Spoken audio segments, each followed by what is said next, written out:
విజయ production సంస్థ కోసం పాతాళ భైరవి చిత్రం తరువాత వాహిని సంస్థకు కేవీ రెడ్డి పెద్ద మనుషులు చిత్రాన్ని తీశారు. అది ఒక కళాఖండంగా కీర్తినర్జించి 1955లో ఉత్తమ తెలుగు చిత్రంగా రాష్ట్రపతి పురస్కారాన్ని అందుకుంది. ఏఎన్ఆర్ తమ సొంత నిర్మాణ సంస్థ అన్నపూర్ణ పిక్చర్స్ ను స్థాపించారు. వారు తమ బ్యానర్ పై నిర్మించే మొదటి చిత్రానికి దర్శకత్వం వహించాల్సిందిగా కేవీ రెడ్డిని కోరారు. అయితే తన ముందుగా వాహిని సంస్థకు సినిమా చేయాల్సి ఉందని, ఆ చిత్రం పూర్తయిన తరువాతే తాను మరొక చిత్రానికి పనిచేయడానికి అవకాశం ఉందని కేవీ రెడ్డి చెప్పారు. అలాగేనని కేవీ రెడ్డి దర్శకత్వంలోనే మొదటి చిత్రం నిర్మించాలని, ఆయన పెద్ద మనుషుల చిత్రం తీసేదాకా 2 ఏళ్ల పాటు ఏఎన్ఆర్ ఆగి ఆ తరువాత ఆయనతో దొంగరాముడు చిత్రం తీశారు. సుదీర్ఘకాలం వేచి చూసిన ఏఎన్ఆర్ నమ్మకం వమ్ము కాలేదు. 1955 అక్టోబర్ 1న విడుదలైన దొంగరాముడు భారీ విజయం సాధించింది. అన్నపూర్ణ పిక్చర్స్ శుభ ప్రారంభం చేసుకుంది. దొంగరాముడు చిత్రం పూర్తి చేసిన తరువాత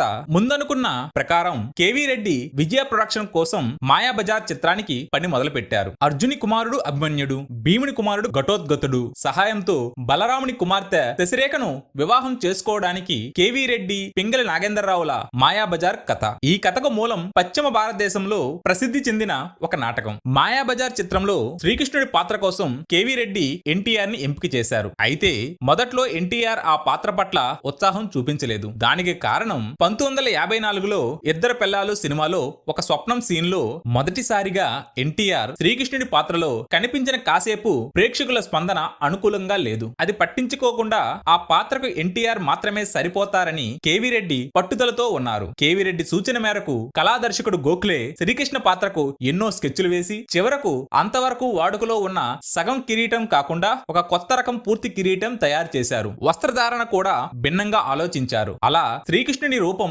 అంతకు ముందు కంటే భిన్నంగా కల్పన చేశారు. కేవీ రెడ్డి గారి మాట అంటే ఎన్టీఆర్ కు గురే, కానీ ఆ పాత్రకు తను సరిపోతానన్న నమ్మకం లేదు. ఆయన సంశయం పోగొట్టడానికి శ్రీకృష్ణుడిగా పూర్తి మేకప్ తో స్క్రీన్ టెస్ట్ చేసి ఆ తర్వాతనే నిర్ణయం తీసుకుందాం అనుకున్నారు కేవీ రెడ్డి. దానికి అంగీకరించి ఒక శుభ ముహూర్తాన పూర్తి మేకప్ తో, ఫుల్ సైజ్ కిరీటంతో, మెడలో వైజయంత మాలతో, చేతిలో వేణువుతో సహా ఎన్టీఆర్ మేకప్ గది నుండి మెల్లగా స్టూడియోలోని ఫ్లోర్ కు నడుస్తూ వచ్చారు. అలా ఆ రూపంతో సెట్ లో అడుగుపెట్టిన క్షణం స్టూడియోలోని లైటింగ్ బాయ్స్, స్టూడియో కార్మికులు, ఇతర ఉద్యోగులు ఆయన వంక కన్నార్పకుండా చూసి ఆ దేవుడే ప్రత్యక్షంగా తమ ముందు వెళ్తున్నట్టు తోచి నమస్కరించారు. కొంతమంది తన్మయత్వంతో పాదాభివందనం చేశారు. మరికొందరు కర్పూర హారతి వెలిగించి ఆరాధనాపూర్వకంగా దండం పెట్టుకుంటే అప్రయత్నంగా ఎన్టీఆర్ తనని తాను సాక్షాత్తు శ్రీకృష్ణుని అంశగా తలిచి చేయెత్తి దివించారు. ఆ క్షణం తెలుగు వారికి దేవుని రూపం దొరికిన శుభ సమయం. ఎన్టీఆర్ జీవితంలో ఒక మధుర స్మృతి. ఎన్టీఆర్ కు తను శ్రీకృష్ణ పాత్రలో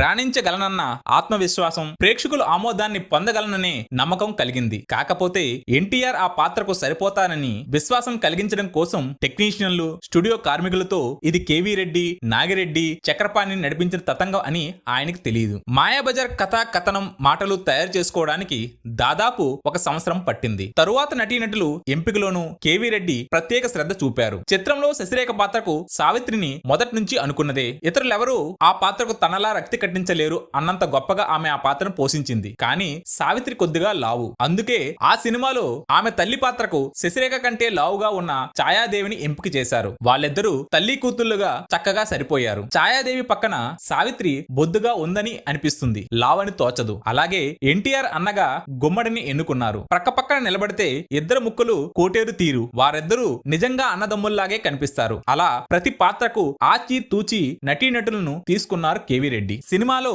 శకుని పాత్రధారి సిఎస్ఆర్ ఆంజనేయులు తన డైలాగ్ చెప్పేందుకు పట్టే సమయాన్ని సహాయ దర్శకుడు రాసుకున్నాడు. అది చూసిన కేవీ రెడ్డి సిఎస్ఆర్ మాటలను సాగదీస్తారు. కనుక స్క్రిప్ట్స్ నోట్స్ లో కూడా రాసుకున్న సమయం కంటే మరికొన్ని సెకండ్లు ఎక్కువసేపు షాట్ ఉంటుందని చెప్పారు. సెట్ పై ఆ షాట్ తీస్తున్నప్పుడు స్టాప్ వాచ్ పెట్టుకుని చూసుకుంటే కేవీ రెడ్డి చెప్పిన సమయం ఖచ్చితంగా సరిపోయింది. కేవీ రెడ్డి గారి నిశిత పరిశీలనాత్మక దృష్టికి ఇది ఒక చిన్న ఉదాహరణ మాత్రమే. శ్రీకృష్ణ పాత్రకు ఎన్టీఆర్ ని అనుకున్న తరువాత షూటింగ్ మొదలు పెట్టక ముందు గాయకులు ఘంటసాల నిర్మించిన చిత్రం సొంత ఊరు విడుదలైంది. అందులో అంతర్నాటకంలో ఎన్టీఆర్ కృష్ణుడి వేషం వేశారు.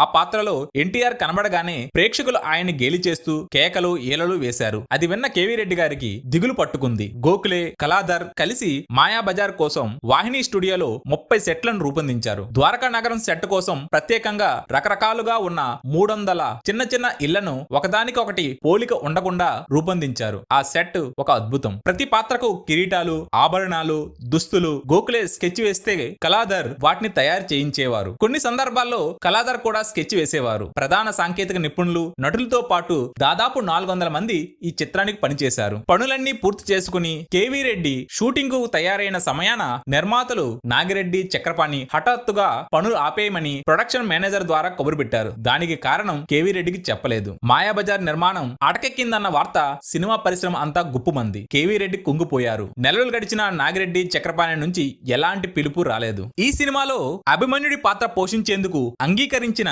అక్కినేని నాగేశ్వరరావు కూడా ప్రాజెక్ట్ పరిస్థితి ఏమిటో తెలుసుకుందామని వాహిని స్టూడియోకు వెళ్లి నాగిరెడ్డి, చక్రపాణి గార్లను కలిశారు. మీరు నన్ను తప్పుగా అనుకోవద్దు. మాయాబజార్ చిత్రంలో అభిమన్యుడి పాత్రకు మీరు నన్ను తీసుకున్నారు. ఇప్పటికీ చాలా నెలలు గడిచిపోయాయి. సినిమా ఆగిపోయిందని పరిశ్రమలో అందరూ అనుకుంటున్నారు. మాయాబజార్ సినిమాను తెలుగులో నిర్మిస్తున్నానని, అభిమన్యుడి పాత్ర వేయాలంటూ ఒక తమిళ నిర్మాత ఈ మధ్యనే నన్ను కలిశాడు. నిజం తెలుసుకుందామని మీ దగ్గరకు వచ్చాను. మాయాబజార్ చిత్రం ఇక తీయరా అని లౌక్యంగా వారిని అడిగారు. 4 రోజులు ఓపిక పట్టు, ఏ మాట అనేది మేం చెబుతాం అని చక్రపాణి ఏఎన్ఆర్కు చెప్పారు. చిత్ర నిర్మాణం ఆపివేసింది ఖర్చుకు భయపడి. అందువల్ల వారు ఈ సినిమాకు ఎంత బడ్జెట్ అవసరం అవుతుందో పూర్తి వివరాలు ఇవ్వమని కేవీ రెడ్డికి కబురు పెట్టారు. చిత్రం తీయడానికి ఎంత అవుతుందో పూర్తిగా చెబుతాను అని చెప్పి కొన్ని రోజుల్లోనే బడ్జెట్ తయారు చేసి నాగిరెడ్డి, చక్రపాణికి ముందుంచారు. తాను ఆ బడ్జెట్ లోపలే సినిమాను పూర్తి చేస్తానని, ఒకవేళ ఖర్చు పెరిగితే ఆ మొత్తాన్ని తాను భరిస్తానని నిర్మాతలకు కేవీ రెడ్డి భరోసా ఇచ్చారు. అప్పుడు